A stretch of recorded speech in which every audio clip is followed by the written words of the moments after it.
Hello there, Kimball speaking. We're going to talk a little bit about some coaching things that are going to be really useful for you today. So if you are a coach already and you've been on some of my courses, for example, you'll have come across the term guided discovery.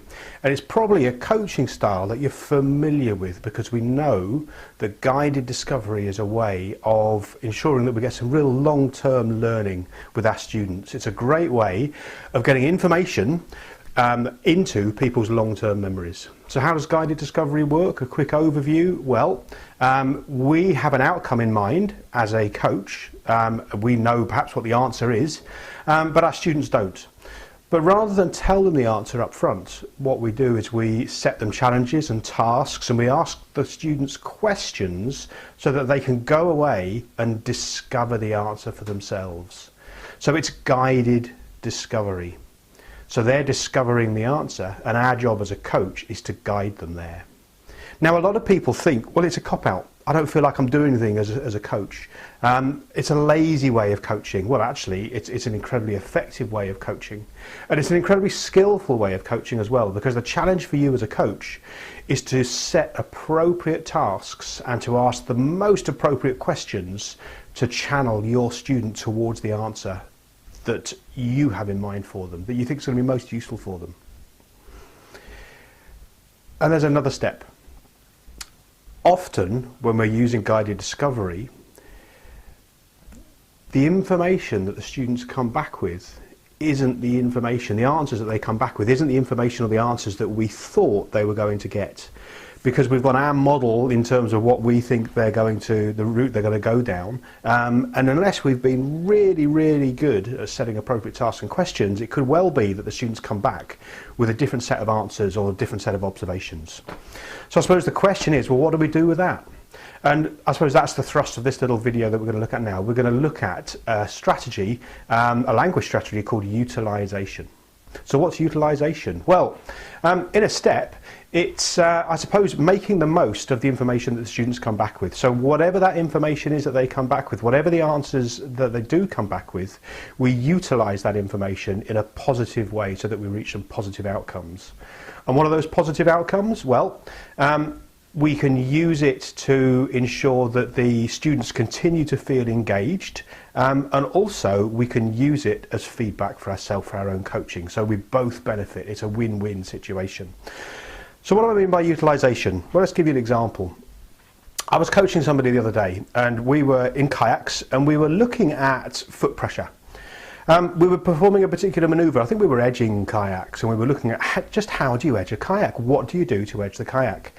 And I set some guided discovery tasks, and I wanted the students to go away, and I wanted them ultimately to work out that if they pressed really hard with their right foot, that they'd be able to edge the boat to the right, that way.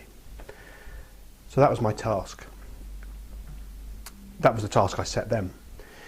Now the thing is that some of them came back and they had the right answer.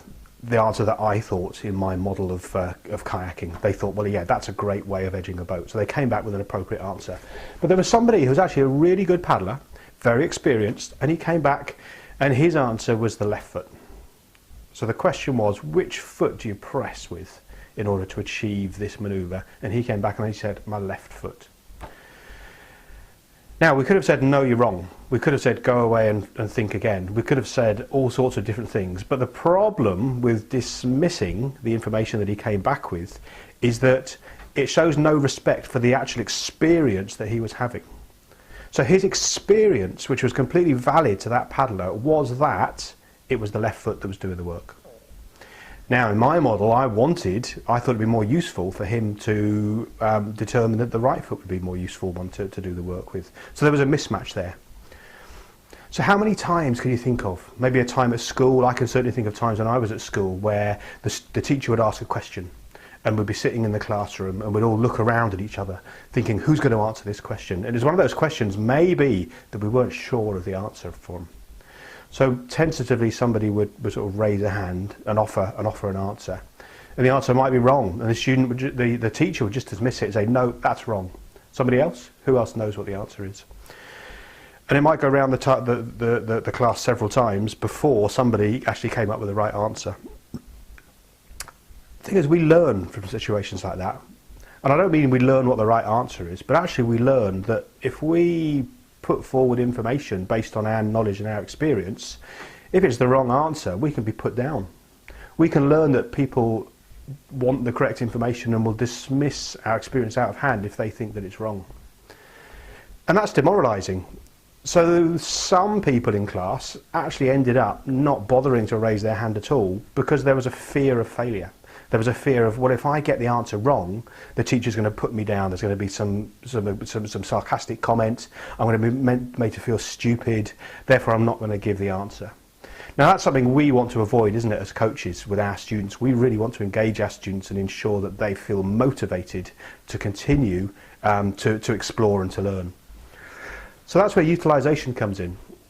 If I dismissed the fact that this person was pushing with their left foot out of hand, then they would have gone away feeling perhaps not motivated, perhaps even unsure of their actual experience.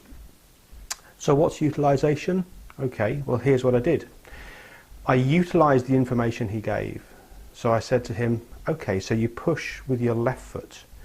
And when you push with your left foot, on a scale of 1 to 10, where 10 is as hard as you can, how hard do you push with your left foot? And he stopped and he thought for a while and he said, about a 6 or a 7. Great, I said, that's fantastic. What I'd like you to do now is go away and do the same exercise again, and as you're doing it, I want you to focus your attention on pushing with your right foot, and I'd like you to push at a 9 out of 10. Okay, off he went. So off he went and paddled. A few minutes later he came back and I said, okay, so what did you notice, what did you find? And he said, oh, well, it was really interesting. I've never done that like that before. Great, okay, so we've got 2 ways of doing it now. We've got pushing with the left foot on a 6 or 7 out of 10. We've got pushing with the right foot on about a 9 out of 10. We did some other things, we did some other exercise, and later on in the day he came back to me and he'd obviously been thinking about this, and he said, it's really interesting, pushing with that other foot now, I'm pushing with the right foot. And what I've noticed is that when I push hard with that right foot, I don't need to do anything with the other leg at all. And in fact, that automatically seems to just sort everything out that I needed in the boat. Wonderful. I said, what a great discovery you've made. That's really fantastic. So is that a useful thing for you? And he nodded his head and off he went. So the guided discovery had worked, but it had worked because I hadn't dismissed his response and what he'd noticed out of hand, but what I'd done is I'd utilised that information and used that information to guide the next part of the discovery. So I mentioned also that as well as guiding our students' experience and their learning, that utilisation is a way of generating feedback for us as coaches. So exactly what do I mean by that? Well, I could now utilise the information that he'd given to me initially, that he pressed with his left foot, to shape the task that I was going to give him. What it let me know, the feedback that I got, was that I hadn't been precise enough with the questioning or the task that I'd set him, or perhaps the degree of focus of attention, the narrowness of focus of attention that I wanted him to observe. Perhaps. So the fact that I was able to utilise the information to guide his task was a bonus, but a real bonus for me as a coach to develop my own coaching and my learning was that I was able to utilise that information as well to reflect on and think, okay, well, next time I do this, then I'm going to do this instead. Do it that way.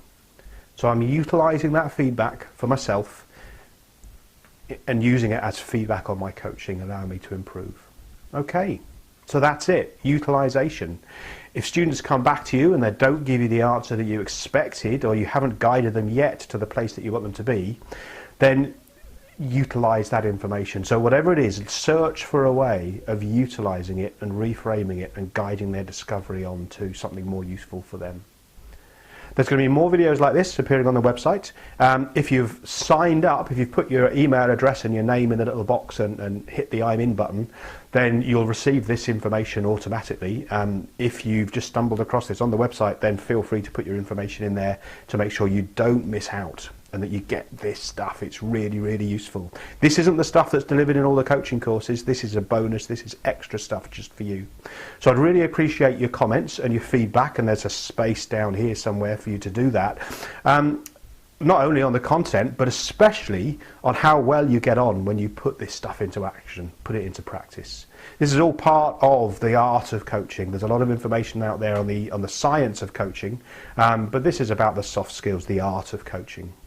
Okay, so till next time, it's been good to speak to you, and enjoy your coaching and your paddling, and I'll see you soon. Bye.